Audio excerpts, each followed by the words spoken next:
the history of cinema, movie sequels never cease to fascinate me, and that's because there are so many directions they could go. Kind of like a box of chocolates, you never know what you're going to get, especially in instances where they have a different writer or director than the first film.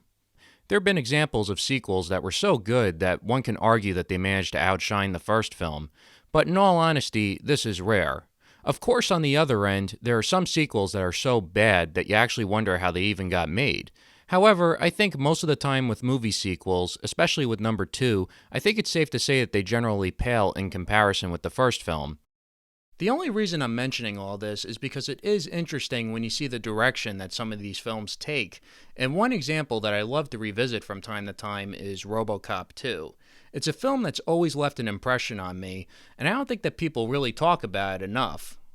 The first RoboCop was a classic. It really needs no introduction, but I'll give it one anyway. It was one of my all-time favorite movies growing up as a kid. It had the perfect blend of action, sci-fi, and dark humor. It worked very well, and it succeeded in being what it set out to be. But then came along RoboCop 2. The film starts off as a direct continuation of the first movie.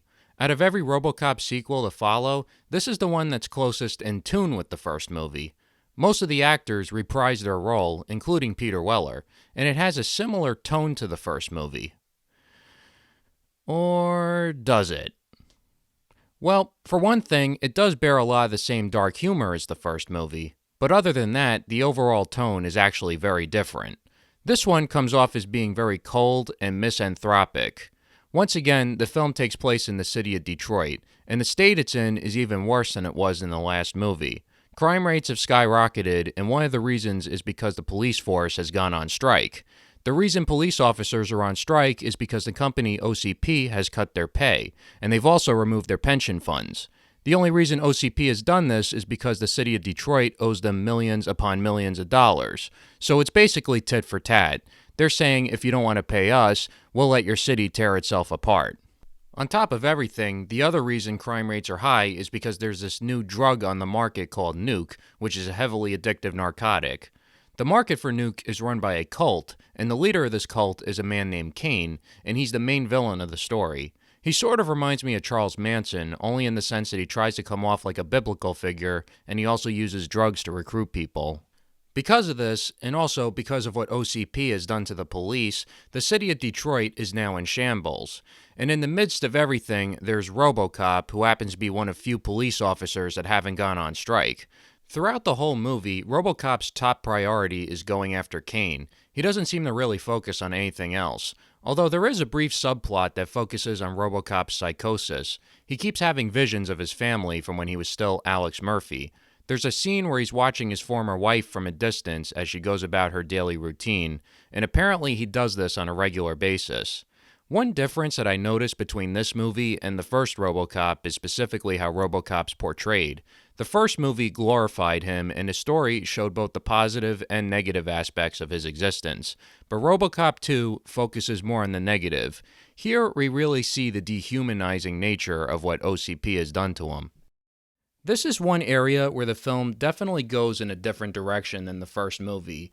Although it has the same cast, it was written and directed by different people, and it definitely shows. The director, Irvin Kershner, had directed other films, most notably Star Wars: The Empire Strikes Back.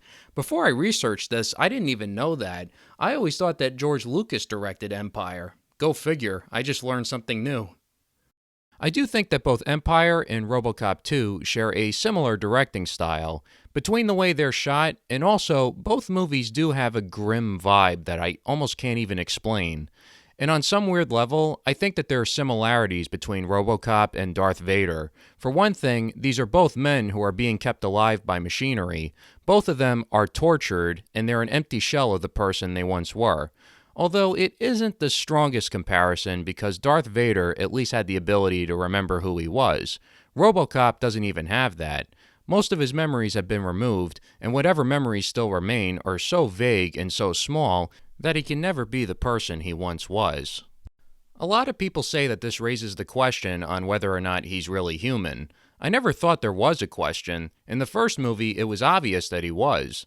there are many scenes where he acted against his programming because the human part of him stuck to his principles. In the ending scene where the old man asked his name, he introduced himself as Murphy instead of RoboCop, which implies that by the end of the film, he managed to reclaim his humanity. But this movie sort of detracts from that. Speaking of the old man, he's another recurring character from the first movie. Much like RoboCop, his personality seems to have been altered, but with him it's much more glaring. He comes off like a real dick in this movie. In the first RoboCop, he didn't seem like a bad guy. He actually seemed okay, but in this film, he has like no sense of morals. We find out that OCP is in the process of making a new RoboCop. The method they use is to build it on the dead bodies or brains of police officers that were killed in action. Because hey, it worked the first time, right? Well, now OCP is having a problem where every time they make this RoboCop 2, it goes crazy and tries to kill itself.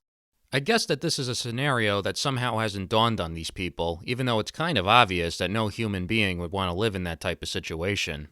But here comes the age-old question, how come it worked with the first RoboCop? It was basically the same scenario and he turned out fine. You know what? I never actually thought about it until now, but it actually is a good point. What exactly was it they did differently? It's sort of a loose end. Personally, I think that's because most of Officer Murphy's memories were wiped out because he's closer to the machine side than he is to the human side, whereas the rest of these prototypes might have been more consciously aware of what was happening to them. One of the characters does give a theory that it was simply because Murphy was a devout Catholic and perhaps it was, because of his sense of discipline or something like that. I don't really know. But still, it's really all speculation. Throughout the movie, RoboCop continues his pursuit of the drug lord Kane, but one of the stranger parts of the movie is that one of the bad guys that works for Kane is a little kid. It's one of those things that leaves the viewer scratching their heads. Like, what? How the hell does that happen? It's one of the weaker parts of the movie because I hate to say it, but it's kind of stupid. I think it's a concept that actually could work. I could totally accept the premise where Kane uses a child to push drugs in a public setting because no one would ever suspect him. And hell, they could even offer a backstory, maybe he was kidnapped from his family and he doesn't have a choice.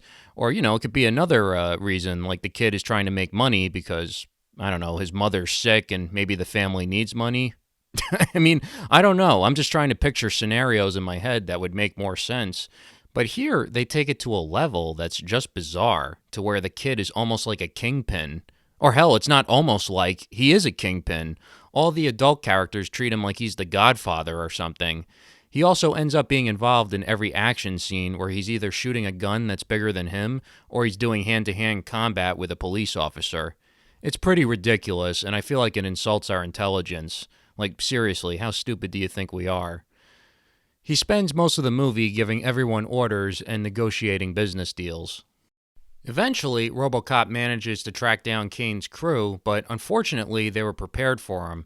They take him down and start disassembling him, and then they leave his broken pieces outside the police station. Now, RoboCop is left in a position where he's basically on life support. He's in desperate need of repair, but OCP refuses to help him. Instead, OCP uses this opportunity to keep RoboCop out of commission because they want to keep the crime at a higher rate. It turns out that this is all part of an agenda on OCP's behalf. Now that all the cops are kept off the street, the city will tear itself apart, and then OCP will foreclose all of the city's assets. From there, they'll bulldoze it and build a new city. I guess that this is where the new RoboCop comes into play. They hire a female psychologist to be a part of the project, and this woman happens to have an evil agenda of her own, and she pursues it by fooling around with the old man. I guess she plays sort of a Cleopatra type of role in this situation. Her plan is to take charge of the RoboCop 2 project, but she changes the operation. Instead of using body parts of dead cops, she decides to go with criminals and inmates on death row. Apparently to her, this decision makes more sense because I have no fucking idea. Almost every other OCP representative is against this plan, but the chairman is clearly smitten by her, so he allows her to have her way. This is one of those movies where it feels like there are 1,000 different plots going on at once, and information just spurts out constantly. Of course, I can't move on without talking about what happens to Duffy, the dirty cop. So Kane has a police officer named Duffy working on the inside. RoboCop found out about this and he got Duffy to squeal on Kane's secret hideout. Then, after all the shit went down with RoboCop, Kane invites Duffy to a private location.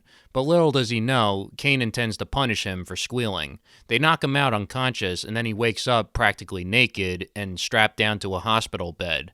The suspense is built well. We're like, oh shit, what are they gonna do? We already know that Kane is pissed off, but he hasn't killed him yet, so it's like maybe he's keeping him alive for a reason. Then a man who looks like a doctor comes in with a bunch of surgical tools.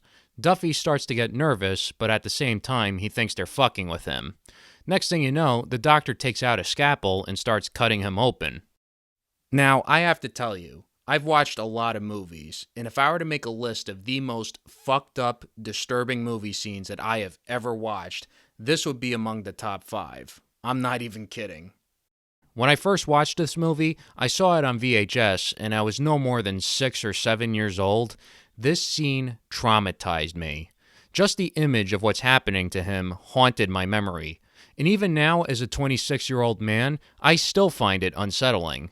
And again, I've watched a lot of movies, and I've seen my fair share of fucked up ones, but this is one of those scenes that will always get under my skin.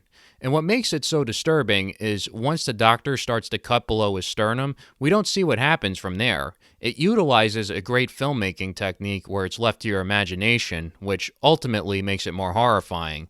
We see the expression on everyone's face as they look in horror, and we hear the sounds of Duffy screaming in agony. Kane looks like he's about to start salivating, and he grabs the little kid's head and forces him to watch. I guess the purpose of this scene, aside from giving people nightmares, is just to demonstrate that Kane is completely psychotic, and I guess it also shows that he's the type of person that you never want to double-cross. Meanwhile, back at the police station, RoboCop has a near-death experience. This time, finally, OCP decides to make repairs on him. However, there's a catch. Once they repair him, they reprogram him and change his prime directives. The way he behaves now is totally different. With this new list of directives, he's not allowed to shoot anyone, nor is he really able to arrest anyone. Instead, he's programmed to be more kid-friendly. Therefore, he's not allowed to resort to violence. On top of everything, he's not functioning properly. This proves that OCP wasn't really trying to fix him. They were just trying to save face while also keeping him off the streets. There's actually some really funny moments with this new PC version of RoboCop, and it's only because he comes off so intentionally goofy. But it's also confusing, because at the same time, the movie is so dark that you almost don't even know which way to look. I guess it's almost like when you combine oil and water, you know? It's like there's this contrast that makes it seem weird. Fortunately enough, the human side of RoboCop starts to resist, and he finds a solution by electrocuting himself. This way, he manages to wipe out all of the additional directives that OCP had polluted him with. And it's funny, because now that he's recovered, the only thing that's on his mind is going after Kane. Like, he doesn't even care about what OCP did to him.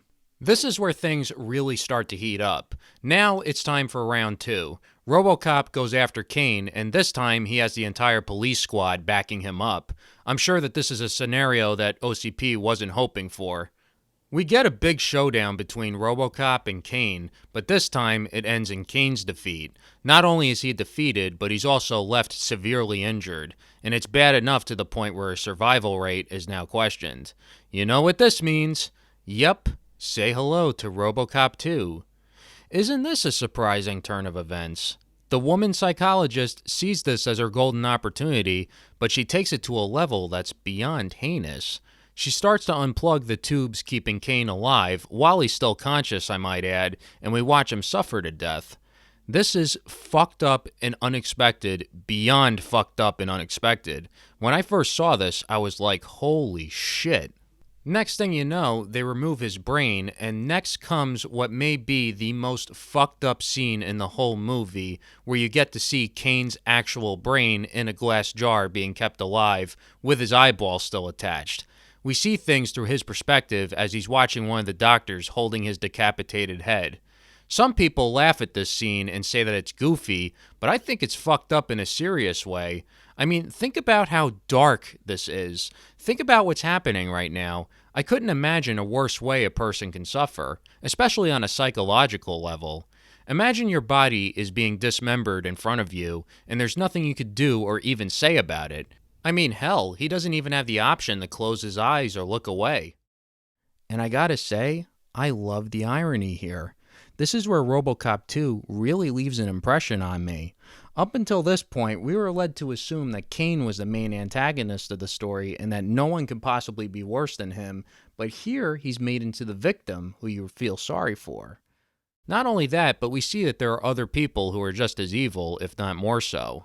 And as if Kane wasn't being tortured enough, we find out that he's still addicted to Nuke, and the bitch psychologist is well aware of this, so she uses it to her advantage. After all, that red tube is the only thing that could possibly now put him at ease in his miserable existence. But she doesn't allow that. She makes sure that he goes through withdrawals so that he'll become more crazy. It shows what a sadistic bitch she is, not only taking advantage of a man's internal suffering, but also his addiction. One can make the argument that Kane was such an evil bastard that you really shouldn't feel bad for him, and after all, throughout the movie, he did unforgivable things to people, but here she proves that she's no better. Eventually, we get to see Kane in his final form as the long-awaited RoboCop 2, or as most people refer to him as Robo-Kane, who's now an unstoppable killing machine. The stop-motion animation gets a big thumbs up from me, and there's even a CGI rendition of Kane's face on a monitor which is supposed to represent his expressions.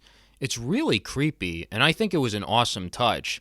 He goes after his former crew, including the little kid and his girlfriend, and he kills them both. Then later, we get a final showdown between him and RoboCop. The fight is entertaining as hell. Once again, I have to give it props for the stop-motion animation, and the fight goes on for a decent amount of time, so you could definitely tell that they did not half-ass it. The hard work and effort definitely shows. Eventually, RoboCop defeats Kane, and the way he does it is by tricking him. He offers him Nuke, which catches him off guard, and then RoboCop jumps on his back and rips his brain out. Then he crushes it while we see the expressions on Kane's artificial face as he dies. I tell you what, if I were RoboCop, I would immediately sterilize my arm and hand because that's pretty fucking disgusting. Now, the old man is backed up into a corner where he has to answer to the public. You would think that finally OCP will get what's coming to them and at last will have a sense of justice. However, one of the senior executives entertains the idea of throwing the psychologist under the bus. After all, none of this was actually their decision. It was the psychologist's decision. They could just as easily say that they had no knowledge of the operation and that she secretly conspired against them. And if you think about it, with the exception of the CEO, no one at OCP actually liked her. She was making enemies left and right with just about everyone around him. So, with all the people on his side, including the lawyer, we know that this plan will come perfectly to fruition. And furthermore, OCP will manage to save face with the public by passing the blame onto her. The psychologist arrives and approaches the CEO, totally unaware of what he intends to do to her, but he smiles and pretends to console her. We know from this point that she's totally fucked. Much like Kane, I guess she's about to get what's coming to her. It's interesting because the first couple of times I watched this movie, I was too young to understand what was really going on here, but once I was old enough to finally understand it, I was amazed, only because of how dark and unforgiving this movie really is. I mean, this is actually a very dark movie. Then there's the ending, which totally mystifies me. The old man escorts the woman almost like she's an inmate on death row, which, if you think about it, that's what she really is. Meanwhile, both RoboCop and his partner Lewis are watching the whole thing, and Lewis says, "Look at him, getting away with everything he did. It's like you can't even touch him." To which RoboCop responds, "Patience, Lewis, we're only human." And then the movie ends on that note. It's funny how RoboCop has such a cavalier attitude about the whole situation, like he doesn't even seem to care. I guess the reason why is because at this point he's just been desensitized from all the crazy shit that he's dealt with in his abnormal existence. And come to think of it, every time I watch this movie, I always wonder what role does RoboCop really play in it, because truth be told, he's not really involved with the story. The first half of the movie kind of focuses on him a little bit. There was that brief part with his wife and the scene where he's still coming to terms with his existence, but it's only one small scene that touches upon the subject, and there's really no resolution to it. It's basically just another loose end, and after that, he's not really relevant to the story. Instead, the story focuses more on Kane and the corruption of OCP. It's clear that the story is more about them, and RoboCop is just a side character. The only concern that RoboCop seems to have is Kane. He doesn't really focus on anything else. He doesn't seem to care about the corruption of OCP, nor does he care about the fact that OCP victimized him, which is weird because one of the people he fought against in the first movie was a corrupt member of OCP. But here, he focuses on one particular bad guy roaming the streets. The fact that he ignores everything else seems out of character for him. The ending leaves you with a much different feeling than the first RoboCop. The first one left you with a feeling of triumph and justice. This one cannot possibly stray further than that. This one just makes you feel bitter. It leaves you with the idea that everyone is corrupt in some way, shape, or form, and all you can really do is just accept that as a fact of life, because that certainly appears to be RoboCop's mentality.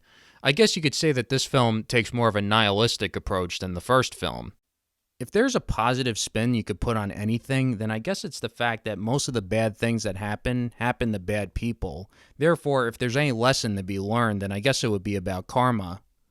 Kane is perceived as the worst person, therefore he suffers the worst fate. The psychologist is sneaky and conniving, therefore she eventually gets stabbed in the back. And we're left to assume that because the CEO is on top of it all, there may come a time where he'll suffer the biggest consequences.